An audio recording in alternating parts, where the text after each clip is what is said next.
Welcome back to But I'm Still a Good Person by Vince Nicholas. I'm joined by my sparkling wife, Carolyn Nicholas. Good evening. Hello, honey. Today we have a lot to get to. We're going to do a taste test. I'm a big Dollar Tree fan. I love Dollar Tree. You know this, honey. Oh, yeah. The best part about living in Citrus Heights, California, was that there were 6 Dollar Trees within a 4-mile radius of where I lived. And I went to all of them, and I knew where, if one didn't have a frozen section or which one carried booze. I was all about that Dollar Tree life. I'm a big Dollar Tree fan. But I like to go in there, and I don't know if you know this, but at Dollar Tree, everything costs $1. Amazing. It blows my mind, man. So I like to go in there and get snacks. And just like in a Walmart or any supermarket, they'll have Dollar Tree, or they'll have Doritos, the name brand, the Frito-Lay, the billion-dollar Frito-Lay company, which also owns Pepsi and Gatorade, by the way. Wow. They'll have the Doritos, and then they'll have, like at Walmart, they'll have the Great Value version of Doritos. Right.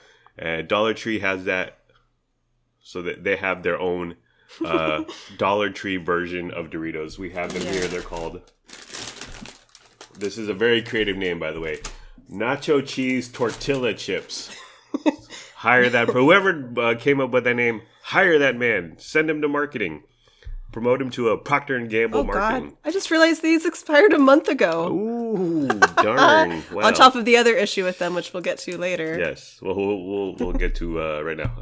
Okay. Actually, in just a second. So we got Dollar Tree. We got Doritos, Frito-Lay Doritos, real name brand, legitimate from Walmart. And then we have Nacho Cheese Tortilla Chips. And the brand is called Home Style Select. Very creative. The Doritos flavor we have is nacho cheese. Did you say that? No, but so both are nacho cheese flavor. Correct. The classic Doritos nacho cheese. Y'all recognize this noise here? What are the other two versions of snack okay. food? We've also got the Lay's classic potato chip. Yeah, the big yellow bag. Everyone loves just plain old salt. Known and loved. Lennox Albert is here. Son. Darling son. Are you here to eat chips with us? No. We can't. Our darling son Lennox Albert, we can't even book him on the pod. What's up? Hi. What are you doing? Oh, I love you. Oh, did I poke you? Yeah. He's just here getting a hug. So the Lay's classic Dollar Tree version. Yes. Brand Home Style Select. Yes. Also, the same people who makes the nacho cheese tortilla chips. It is called the original potato chips. Oh, wow. That's quite the claim. The original potato chips. Right. OG. Well, I like that they're very straightforward. They don't... Well, what is this Lay's classic? Classic to who? Classic to the barbarians, to the Vikings, to the medieval ages? And then the third ones we have, honey? We have got your original crunchy Cheetos. Oh, love those. Man, that reminds me of high school lunches. Yeah. And then we've got the Dollar Tree version, which is, the brand is called Brims. Yeah, Brims is a legitimate brand, although since they're found at Dollar Tree, they're sort of questionable, but they are a brand. They're not home style select like the other two. I love this. Their name for their Cheetos equivalent, Crunchy Cheese Curls. Yes. Well, again... There's no beating around the bush. There's no, what is Nike? Huh? What is eBay? Who comes up with these? Shoe. The Shoe should be a name brand. And then you know what you're getting when you walk into the store. Take me to Shoe. Okay, so we got 3 different snacks. We're going to review a couple of the best picture nominations for the Oscars. Is it 2020? Because we're in 2021 right now, so it's the movies of 2020, correct? Right, but the Oscar noms are for 2021 because it's happening. Yeah, but they came out last year. Correct. Okay. Right. And then it depends on the time. We might get to Asian hate or your Uber ride or guillotine. Or would you like to die that way? Or is a guillotine painless? Yes. Spoiler alert. Yes, I would. Okay, so let's get to chips. Let's start with the classic, the iconic Doritos nacho cheese. Let's eat the name brand first. Our son ate 90% of this. He left us a few, very generous. Well, thank you, son. Here, honey. Oh, thank you. The classic. Man, Helka good. this also reminds me of high school. I used to buy like a bag of chips from the snack machine and like a bottle of some high sugar juice drink liquid every day. Was it That was my Sobe? lunch. That was your lunch? Yes. Someone call CPS on Liz and Alan Fisher. It don't get no better. Excellent tasting. 10 out of 10. Let's Okay. go to the Dollar Tree. There's nothing else to say about the Doritos nacho cheese chip. Okay. Would you like to describe what happened when we opened this bag of the Dollar Tree version of the nacho cheese tortilla chip? That expired a month ago? That expired a month ago. Oh, this is just noticed. disheartening and saddening. It's a box of, or a bag of crumbs. It's approximately 1/5 full of literally crumbs. There's not one full chip in this bag. Right. And you expect crumbs in a bag of potato chips, no worries. But this is all there's not crumb. a fully formed chip. Does that reflect on Dollar Tree or how Walmart treats its salted snack section? So we're going to go ahead for you all. Grab a little finger For all y'all, we're going to taste the crumbs. Oh, jeez.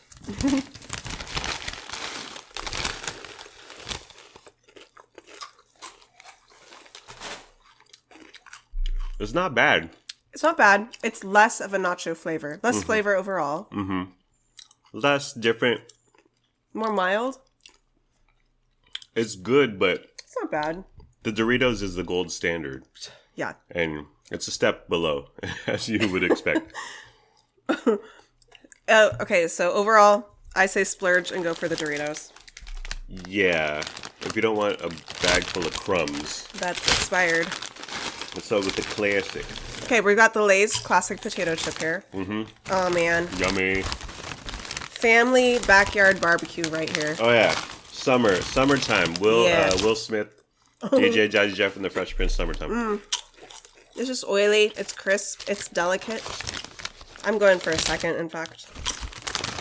Oh, you already moved on to the DT version. Wait a minute. I have my opinion. What? Are you ready? Are you sitting down? You are sitting down. I'm looking at you. Okay. Oh, let me just say, obviously the Dollar Tree components are $1. The Doritos bag was $2.50. So 2.5 times, but it's worth it. You know what? Okay. What do This you bag think? of DT Lay's, I'm sorry, the real Lay's is $2.50. And obviously the Dollar Tree is $1. What's your conclusion? Less greasy. The Dollar Tree version is less greasy. And do you appreciate that? Do you want that? Sure. I don't care. I say they're absolutely the same. They're very similar. Cannot That's true. barely tell the difference. It is. I'll make this bold proclamation. Wow. The Lay's is not worth $2.50. You know what? Or the Dollar Tree is worth more than $1. Take your pick. No. They're both worth about $1. You're right. You know what? I've got to agree with you. If you're going with the Lay's classic potato chip, Yeah.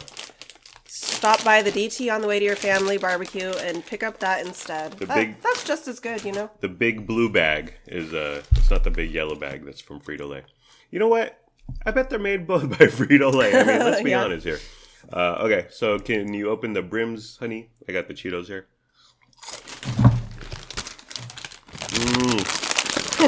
I haven't had a Cheeto in a few years. It's been a while for me. Thank you. Do you prefer... Okay, tangent right here for a moment. Yes, Do you prefer the classic Cheeto or do you prefer the Cheeto Puffs? classic Cheeto. Totally, same. Not And do you even prefer the a classic crunchy cheese or do you like the hot one? What's it called? Heck no, flaming hot or Flamin' hot, extra yeah. hot or Yeah, same. Just give me the classic original. yeah. Okay. Okay. It's. Let me I mean, just... spoiler alert. It's not even a competition in my book. The Cheetos wins. It's like the Cheetos is like. Well, if the Brims Dollar Tree is Cheeto is a 1, the Cheetos cheese is like a 10. It's just Much more flavor for the Cheetos. Oh, yeah. The Cheetos name brand. Brims is you might as well be munching on some cardboard. I've been curious about how the nutrition facts line up. Everything's pretty comparable. So comparable. Comparable, yeah. Calories, fat, etc. Nothing's terribly different. Cheetos all day. Yeah, for Brims, you disappointed us. Agreed. Heartbreaker. Okay, so Doritos definitely better. Yeah. Than Dollar Tree version. Lay's classic, just the salted potato chip. I say it's a wash. They're both good. The Dollar Tree they are both good. is good. And then Cheetos just again back winner to Frito Lay's. Yay! That was fun. Let's eat all these. What are we gonna do with all these now? We're gonna put them in the trash. Okay, so let's get to Best Picture nominations. There are 8 total nominations this year. For 2021, the movies came out in 2020. We read the plot summaries and decided to watch 6 of them. We've seen 4, and we have 2 more to go. We're going to watch Sound of Metal and Minari, but we have seen Trial of Chicago 7, Nomadland, Promising Young Woman, and The Father, which we're going to talk about those 4 right now. First one, let's talk about Trial of Chicago 7. It was on Netflix. It came out several months ago in the midst of the pandemic. What did you think of it, honey? I thought it was good. I disagree. Wrong. Wrong. Go ahead. It's set in the 60s. Yeah. I really enjoy history. Mm-hmm. I'm a history buff. I thought the acting was great. The casting was really good. The story was engaging and it was fast paced. Mm-hmm.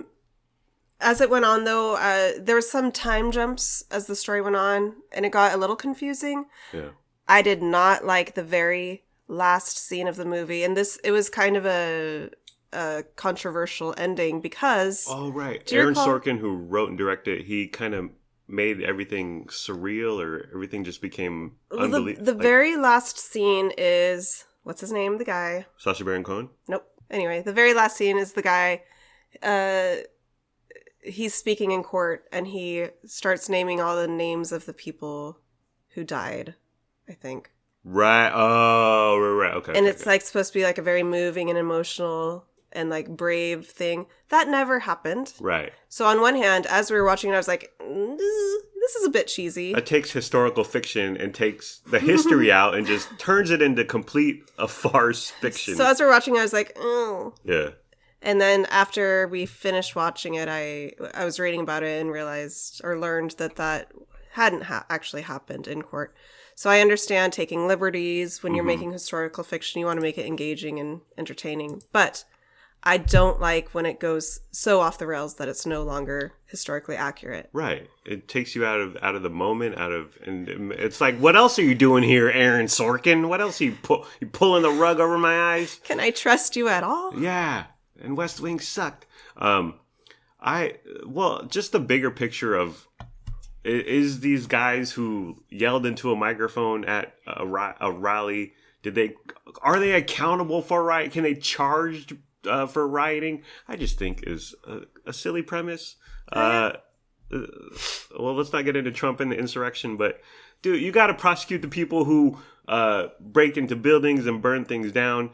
And then people who yell into a microphone and shake their fist in the air, I don't hold them accountable. I don't. And so the whole thing I just found just silly and not believable and boring. Really, I just remember watching it. This is nonsense, and I haven't seen it for several months. Right. But I enjoyed it. I do remember being somewhat surprised that it was nominated for the Oscars. Right.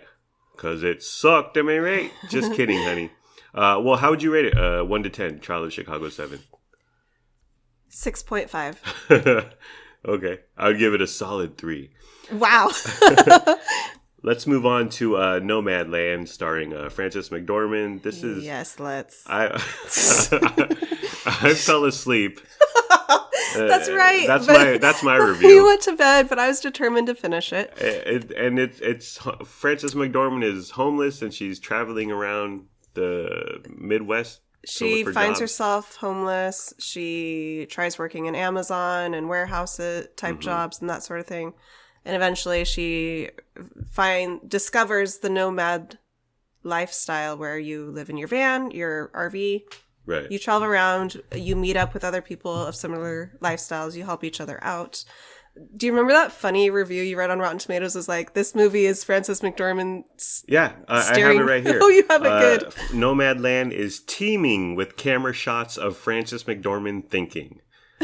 She stared at the horizon quite a bit. Well, it's a beautiful horizon. If she had a phone camera, she would put a picture on Instagram. It was painfully boring. I fell asleep. I was tired, but I would have been game for something. But you said it lacked what do you call it? A plot. Am I right? It lacked a plot. Yeah. It lacked any character development or growth. Right.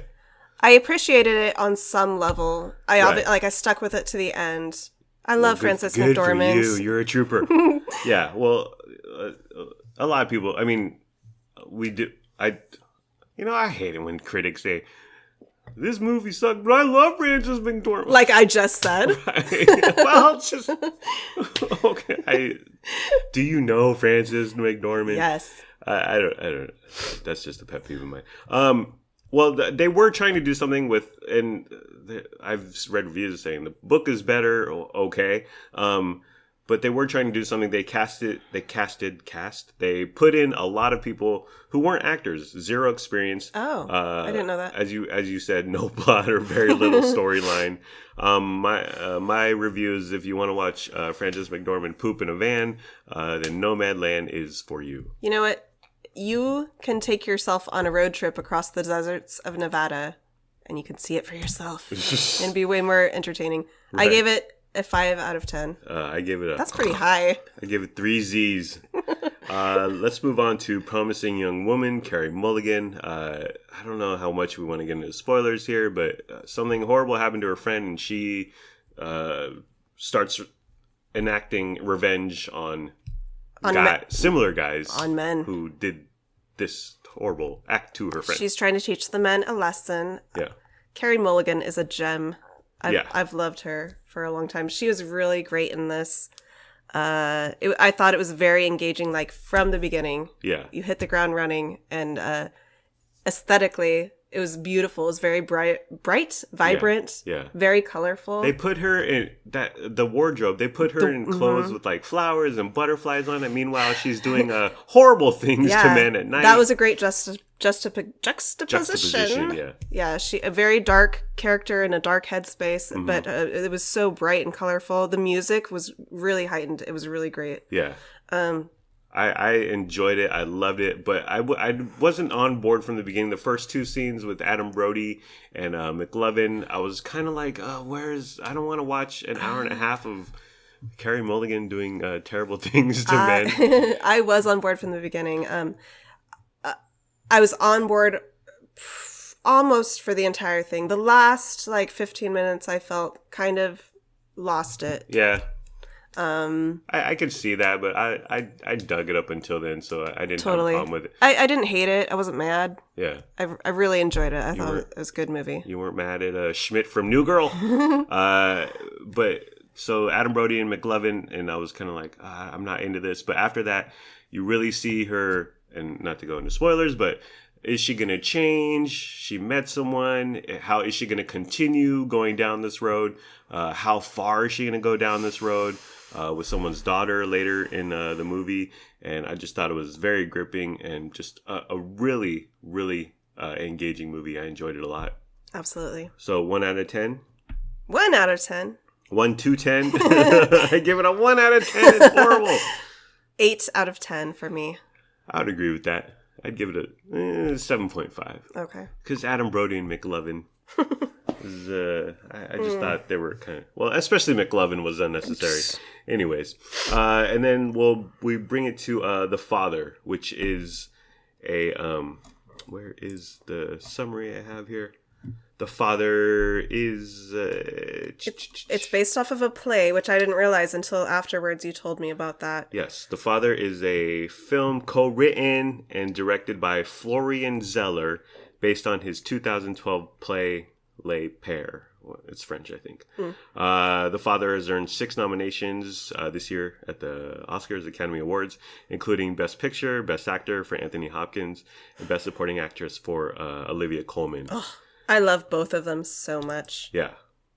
I think this might be why you left it to the end. This was both of our favorites of everything we've seen. Absolutely. It was very creative in the way that the scenery, the entire thing takes place in a flat in England. Right. So you could tell it came from a play because it's on a stage. But yeah, the majority of it takes place in one apartment, a long apartment. The movie is told entirely from the perspective of Anthony Hopkins, who's an elderly man who has dementia. Yeah. And he's losing his grip on reality. Mm-hmm. So from scene to scene, the setting slightly changes, even though we know he's supposed to be in the same place. And there's a spoiler alert. I found this out before I watched The Father, and I didn't wish I knew. But it doesn't change a lot. But we're anyways. I knew nothing going into it. Right. Okay. I wish I was like that. What? Okay. Do you want to say what you knew, or do you think it might spoil it? This is what I knew. I listened to a podcast about it. That they play with narrative and characters. One scene, an actor is playing someone, and then the next scene, a different actor is in that. And they play with location, kitchen, set, design. So I wish I didn't know that going in, but it didn't really affect me. Yeah. I just wish I was surprised by it. I am glad I didn't know anything. It was exactly. It was. So if you're listening to this and you haven't watched it, we're sorry. Or turn us off. Come back later. It's like the YouTube movie pundits. When I wave my hand at the camera, you can turn the volume back on. Here's some of my thoughts. Anthony Hopkins plays an old guy named Anthony in the film. So how much of a Best Actor nomination can that be? He was great. Come on. He was so good. And one comment I heard was he used all the trades in his acting tool bag, and it was like from trying to charm one of the nursing workers to just being angry and bitter to just being always cynical about his watch plays a little role of the location. Man, I'm still thinking about this movie a week later. Mm-hmm. He's somewhat abusive and terrible to his adult daughter, played by Olivia Colman. Yeah. But at the same time, he is such a sympathetic character. Right. You feel for him. Well, he can't help what he's going through. I don't know if it's a descent into madness, but it's just his current state of dementia. And like I said, it plays with the timeline, the narrative, perspective, location. And what really got me was that I began to think about my life. Absolutely, I did as well. And our life, and our parents are old. And is what happening to Annie? Is it going to happen to one of our parents, all four of our parents? I guess at some level, it's going to happen to all of our parents and all of us in general as we age. And that's what really got me thinking. Absolutely, same. It very much made me. I think I said to you halfway through, "Don't let me get old." And then, afterwards, I was just contemplating, the circle of life, and you get old, and this could happen to you, and I've really been wanting to recommend this movie to my parents because it was so good, but. Me, age 37, feeling this way about it, like them 30 years on, like, do I want them to see this? A little too close to home, daughter, Carolyn, honey. We talked about your grandma. She slipped into, she kind of lost her marbles at the end. Yeah, thankfully it was short-lived. Mm-hmm. She didn't suffer for very long, but yeah. Her adult children did have to deal with similar issues with her. Yeah. And the final scene of Anthony and his... is this a spoiler? Just kind of hugging his nurse. Man. The very last scene. And the camera, heartbreaking. Yeah, the camera pans away to the window. It really tugs at the emotions. And again, it's good because it works you and it makes you think about your life. Totally. And so, yeah, it was just... a fantastic film, definitely Oscar Best Picture worthy. Just a few more notes, a few more thoughts. There's no weak link in the cast. It is a small cast. It's a small set. It's a small cast. It's small and it is strong. Yeah, strong acting performances all around. Just very emotional and gripping. Like I said, there's not a lot of laughs. Don't go in expecting a Will Ferrell movie. And yeah, just prepare yourself to get up all up in your feels. It's a downer for sure, but it's a fabulous downer. I give it a 10 out of 10. Absolutely, I would agree with that. 10 out of 10. Okay, so that was the 4 movies. Let's talk about your Uber ride. When you went to Meineke in West Sacramento, there were just 3 points that I would like, that you told me that I would like to relay. Okay. Because it's very people can know what you're talking about. Okay, so it was a Tuesday. My husband abandoned me to go to his job. Mm-hmm. So I was at home. Out here paying these bills. I was at home and eagerly awaiting the phone call from Meineke telling me that my car was ready for pickup. Yes. So finally around 12 o'clock noon, I got the call. It's ready. All right. So I ordered my Lyft. It was Lyft, actually. Oh, okay. Lyft. And just to be, Meineke is about a 6-minute drive away. It's not far. You wanted me to ride my bike and save the $13. Well, I wanted you to have the adventure, honey, and the experience. So the Uber ride pulls up, you hop in, and what happens? I say, hello. Yeah? Complete silence. Oh, just not even an acknowledgement. Absolutely nothing. He doesn't even care. Heartless. Does this ride mean nothing to you? Does this tip mean nothing to you? It's like getting a ride from Anthony Hopkins. So complete silence, and off we went. Yeah, you want an Uber/Lyft driver to say hi, and then you don't want them to speak anymore. Say hi, and then complete silence. Right. Is totally fine. Maybe offer a phone charger, a candy bar, a bottle of water. If you were like me on our wedding night, a bag to vomit inside. Thank goodness we had that. From Press Club. But other than that, you don't want a lot of chatting. Hi, hello, and then you want to be on your way. So the no hello. And then the second thing you mentioned was that he was a careless driver. He drove too fast. So fast. We were going well over the speed limit in a residential neighborhood. We were on the bumper of cars in front of us. Oh. It was very uncomfortable. I was nervous. I hate that. I hate when they get on the freeway and they like get over the left lane and start driving like a madman. And I'm always like, well, if I was in another car, I'd be like, I hope you die. I hope you crash into an accident, Mr. Fast Car Driver.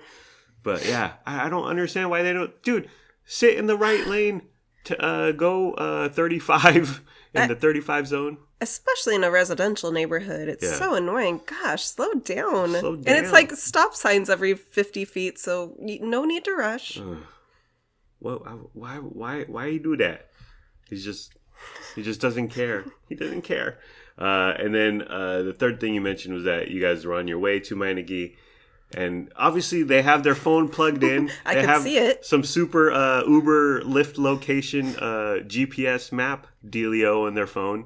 And he asked you, is this the way to Meineke? We were about halfway there. Yeah. I always drive there one specific way, which is very straightforward on main streets. He was kind of meandering through the neighborhood, which he was speeding through. And I could see... Maybe he gets off on that. Yeah. I could see his phone up on the little... Right. Dashboard, like plugged into the thingy. Yeah. So I could see the map on his phone. Yeah. And so he says, is this the right way? And I said, And it's not like you're going to a house in the country out in the middle of nowhere. Meineke is on West Capitol and Harbor, a very well-known commercial location. What am I paying you for, Mr. Lyft driver? You tell me. Why don't you ask? Maybe he was talking to his phone. Is this the right way? I was glad when it ended. Oh, Did you tip him? I did. How much? I like to tip. $2. You should have reported him to Lyft customer service. $2, zero feedback. All right. Well, that is. I mean, we could get death by guillotine, but my wife just gave me the cut sign. Oh no, that's the guillotine sign. Oh, okay. I'd love to talk about the guillotine. Okay. Now, this is from mentalfloss.com, which is a good website and magazine. Is Death by Guillotine Painless by Roger Christen. Now, can you briefly describe the guillotine? You're up in stocks? Is that what the term is? They put your head... Because the point of the guillotine, it chops your head off. Right. So you put your head through a wooden bracket. You're like laying on a wooden plat. Well, what's the term? They got you in stocks? Oh, that's like when people in the olden days got like punished and they had to get like trapped in the wooden things. Yeah. And then they just like have to sit there in the town square for a week or whatever. People come by and like So you're saying them. When it's the guillotine, you have free movement of your hands. They just kind of take your head and put as far as I understand, this is how Marie Antoinette was murdered. Okay. And other famous people through Who's the years. she? Just kidding. I barely know that name. Aaron Sorkin should do a movie on her. Sophia Coppola already did, and it's fantastic. It's a giant. It's essentially a giant razor blade the size of a briefcase. It's like a giant vegetable chopping device. Right. And the vegetable is your neck. So your head falls one way, your body falls the other way, and you die. But is it painless? Because it's quick. So from mentalfloss.com, is Death by Guillotine painless? Death by guillotine would be painless because it immediately severs the nerves from your spinal cord to brain. The clean cut would paralyze you after severing your vertebrae, so pain receptors would no longer send signals as your nerves are severed and your body is non-functional. This, of course, assuming you're alive after having your head completely chopped off by a 10-pound blade accelerating at speeds of 40 miles per hour, which you wouldn't be. You wouldn't even feel the cold touch of the blade as it sliced into your neck hair. It would be too fast. I disagree, Roger Christen. I think it would be painful. It would be super quick. It would be momentary. But you think in that nanosecond before you lose all consciousness, yes, that you'd be aware of that pain? Yes. Yeah? For even faster than a nano of a nanosecond. But I think, okay. I think who can say? Who can verify this information? This Roger Christen guy. You die so quickly afterwards that, I mean, even if you do, okay, sure, you feel it, and then it's over. So you would prefer guillotine to lethal injection or electric give me the chair? guillotine. I would love to go by guillotine. All right. Versus lethal injection. What else is there? Firing squad. Firing squad. I think that wouldn't be too bad either. What? I don't. Are you going to die immediately? How about in Midsommar when they push you off the cliff? Oh, speaking of terrible movies. Is the firing squad, is it 8 people firing you at once? I think so. 15? Well, according to all the movies I've seen. I wonder. I bet that's pretty instantaneous as well. I guess guillotine is the preferable way to die. Guillotine's just fancy. Yeah. Like, I feel very... Well, thanks for doing all this. Thanks for pulling this rope and this huge razor blade. It's an elaborate production. The town gathers round to watch. They put you up on a wooden stage. You're the star of the show. Right. Yeah. It sounds great. Sign me up. I think they should do it to Anthony Hopkins in The Father, too. Anthony. All right. So that was everything. We ate. We had conversation. Dinner and a movie. Dinner and conversation, as they say. Let me get to the outro here, which I should have had up already. Which you should have memorized. No, that's the end of the program, everybody. It's been fun, but not really. Let's all try a little harder tomorrow. Like, comment, subscribe, follow, or don't. Do whatever you want. You're a grown-up. Make your own decisions. Do what's best for your family. Goodbye. I love you. We love you. I hope you have a good day today and tomorrow. And yeah, we might have thought about our parents dying, but we're still good people, and I'm still a good person. Bye-bye.